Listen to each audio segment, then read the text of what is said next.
Me llamo Francisco Carreras y soy administrador de la Comisión Europea. En este momento estoy afectado en la delegación de la Unión Europea en Etiopía, donde hago funciones de jefe de cooperación. Llevo más de 27 años trabajando en cooperación al desarrollo en diferentes países y también en nuestra sede en Bruselas. La pregunta que me hace tiene dos partes, en realidad. Una, desarrollo dentro de la Unión Europea. Bueno, yo creo que es obvio, es quizás la máxima expresión de la solidaridad interregional, intraeuropea, con un objetivo último de equiparar, de igualar el nivel de desarrollo de los diferentes territorios y poblaciones y gentes que viven en Europa. La otra parte se pregunta por qué es importante la cooperación al desarrollo. La dinámica de los mercados, sean nacionales, internacionales, a nivel europeo o multinacionales, pues lleva en ocasiones a aumentar las desigualdades. Unas ciertas medidas de política pública, de gasto público, correctoras, pues son necesarias para invertir esta tendencia y hacer que el proceso sea convergente hacia una mayor igualdad y equidad.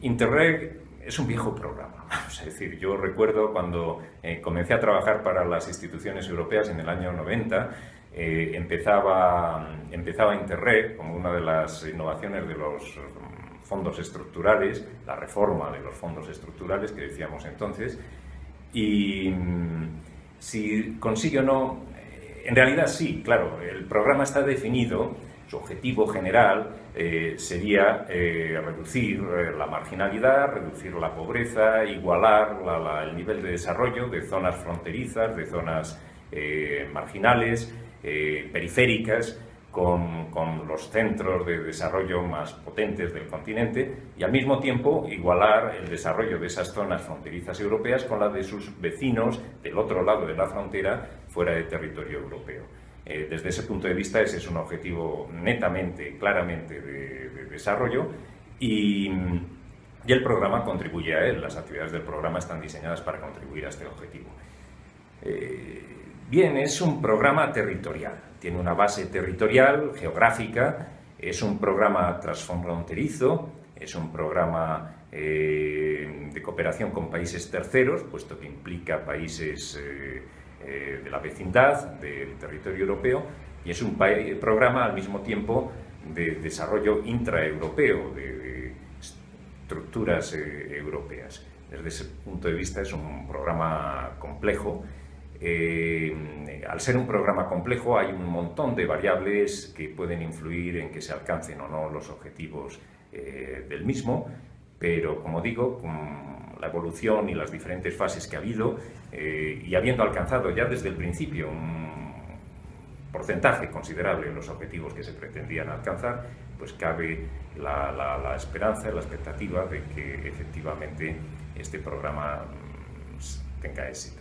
El beneficio fundamental de solidaridad europea, de igualar el grado de desarrollo de regiones, creo que no es necesario explicarlo, es obvio, se defiende por sí mismo. Quizá lo innovador en este programa sea incluir territorios extraeuropeos fuera de la zona europea, vecinos de la zona europea. Y en ese sentido el beneficio es obvio. La zona europea será más próspera, será más segura, será más capaz de satisfacer las necesidades de su población si está rodeada de países que asimismo no suponen una amenaza, no suponen un riesgo, no suponen un peligro, no suponen una confrontación o un enfrentamiento potencial o real con las poblaciones vecinas europeas. En ese sentido, tenemos todos un objetivo propio de desarrollar a nuestros vecinos lo más posible. Dicho gráficamente, cuanto más ricos sean nuestros vecinos, más ricos seremos nosotros, o mayor nivel de desarrollo humano podremos alcanzar. Bien, a nivel paneuropeo, evidentemente el tema fundamental es elegir los criterios, explicitarlos con transparencia para seleccionar las zonas en las que se va a actuar. Quizás ese sea el tema más caliente en este programa. ¿Por qué una zona sí y por qué una zona no? ¿Por qué esta frontera sí y por qué aquella no? Etcétera. En ese dilema es donde criterios deben ser claros, transparentes, para poder justificar en cualquier momento la intervención de los fondos públicos europeos. Cuando recuerdo que a comienzos de los 90 los primeros Interreg tenían un carácter experimental. Vamos a ver qué pasa y si efectivamente esto funciona. Y la experiencia fue positiva, de ahí que se continuara con una fase siguiente. Y como digo, la evolución de la primera fase nos ayudó, en todo caso, a mejorar algunos problemas.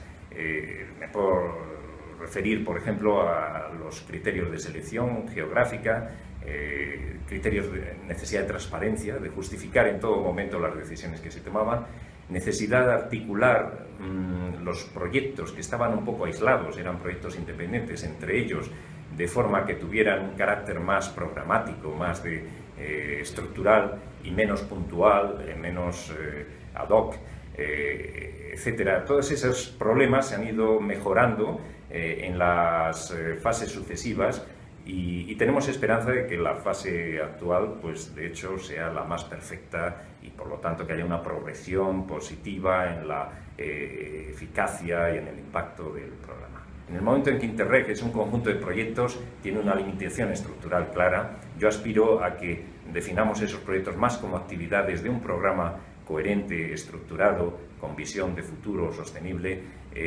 más que como una colección de propuestas que han sido aprobadas como proyectos porque eran interesantes de forma individual cada una de ellas. Cabo Verde, siendo territorio, en fin, de renta media-baja todavía, pero comparativamente con otros territorios, pues tienen unos cuadros de empleados de la administración, de funcionarios, de población más preparados, un sistema educativo pues que haya una tradición de inmigración y de aprender y volver a la tierra, ¿no?, que también ayuda a incorporar, a importar otras perspectivas y otras formas de ver la economía, el mundo, en fin, y las relaciones del país, etcétera. El pequeño tamaño, además del hecho insular, el pequeño tamaño de las islas y del número limitado de población que estamos considerando, son quizás factores pues, que hagan que participar en Interreg sea más atractivo para un caboverdiano que para un senegalés, por ejemplo, que puede tener pues, unas opciones mucho mayores. Yo situaría en ese nivel la serie de circunstancias que hacen que Cabo Verde sea tan buen cliente o tan buen consumidor de fondos Interreg. Sí, bueno, está ampliada. De hecho, estos son los países que más se han beneficiado. Sí, hay posibilidades, efectivamente. Siempre el aumentar la escala de un programa que tiene éxito parece la consecuencia lógica del propio éxito del programa. Ahora bien, yo quisiera aquí indicar un cierto riesgo. Un programa territorial con un ámbito geográfico determinado, una especificidad de zonas de frontera, de zonas de vecinas, de vecindad, etcétera, puede perder este carácter si lo ampliamos de tal manera que cualquier país pueda ser beneficiario, ¿no?, por el hecho de tener algún tipo de relación económica con la Unión Europea, que todos la tienen, ¿no?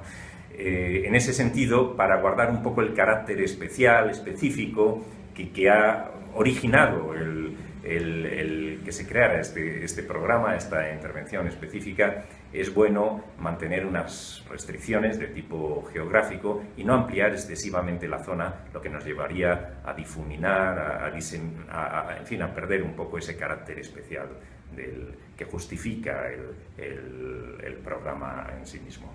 Tenemos fondos europeos de desarrollo para países terceros, tenemos el instrumento de cooperación al desarrollo para países en cualquier lugar del mundo donde estén que necesiten o que puedan beneficiarse de la política de cooperación exterior europea. Vamos a guardar la especificidad de Interreg para las zonas realmente fronterizas donde realmente puede haber un impacto. Esta es una pregunta difícil. El mecanismo que describe es el correcto. El FEDER asigna una línea presupuestaria a cada uno de los objetivos o de los ejes prioritarios, y los proyectos que se aprueben dentro del programa deben afectarse a uno o a otro. ¿Cuál de ellos? Todos han sido definidos y tienen un impacto en desarrollo y por lo tanto pueden ser susceptibles de un programa de cooperación y desarrollo. Me resulta difícil elegir entre desarrollar la competitividad de las empresas, innovar y investigación, crear conciencia, cambio climático o aumentar la eficacia de instituciones o de la administración pública, porque todos en diferentes ámbitos van a tener un impacto en el desarrollo. Y esto ya es una preferencia personal, no institucional y mucho menos de la Comisión Europea. Yo creo que cambiar las instituciones es efectivamente lo que puede tener un mayor impacto a largo plazo. Está bien definido, tiene elementos de interés para ambas partes, de los dos lados de la frontera, vamos a decir. Usted lo ha presentado muy bien. Del lado europeo, la posibilidad de tener un combustible biológico cercano, próximo a donde se va a utilizar, en cantidad aceptable, a un precio razonable, etcétera, pues es obviamente un factor muy interesante que va a redundar en reducir los costos de las explotaciones, empresas, hoteleras, agrícolas, etcétera, y al mismo tiempo con un marcado valor ecológico, ciertamente. Del lado, en este caso, de Cabo Verde, del lado extraeuropeo, gran cantidad de tierras baldías, de tierras secas, áridas, que no se pueden explotar de forma comercial porque no producen rendimientos suficientes, una población que necesita encontrar una actividad, como decíamos, para tener su medio de vida en su lugar de origen, la tierra donde nacieron, etcétera.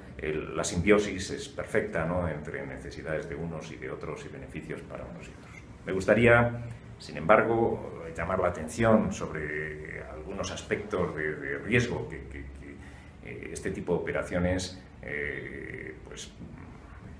pueden implicar.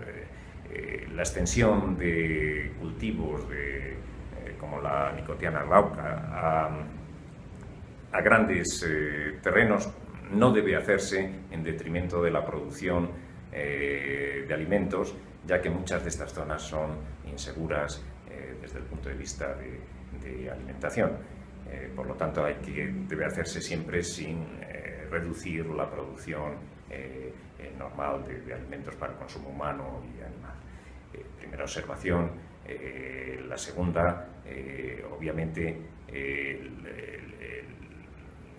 las plantaciones, vamos a decirlo así, de Nicotiana glauca deben convivir con otro tipo de cultivos y no deben implicar una reducción de la tierra disponible o de las posibilidades disponibles para la producción de alimentos y para la población en general de estas tierras. Con estas observaciones parece un proyecto netamente positivo.